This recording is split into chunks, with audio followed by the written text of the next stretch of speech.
श्री स्वामी समर्थ. नमस्कार सगळ्यांना. डेली रुटीनमध्ये खूप खूप स्वागत आहे.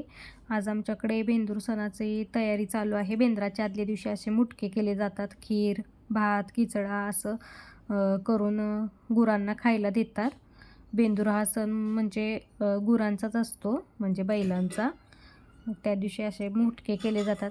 म्हणजे 3 प्रकारची पिठं घेतात. गहू, ज्वारी आणि डाळीचं पीठ घेऊन त्याच्यामध्ये कोथिंबीर, आलं, लसूण, हिरवी मिरचीची पेस्ट घालून असं मळून छान मुटके करून तयार घेतात आणि उकडून घ्यायचे. हे मुटके खूप छान लागतात खायला.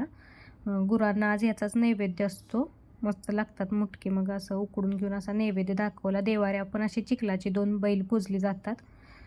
बैलपोळा म्हणून पण संबोधलं जातं याला.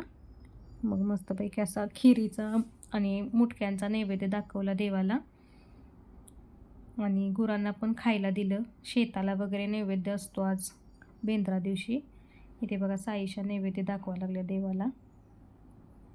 तिचं सगळं झाल्यावर ना ती असं टेप घेऊन, शिलाई मशीनचा टेप घेऊन आम्ही जसं करतो ना तसं मापं घेऊन ती पण लागल्या खडू ओढायला. तिचं चालूच असतं. व्हिडिओ आवडला तर नक्की लाईक, शेअर, सबस्क्राईब करा. बाय.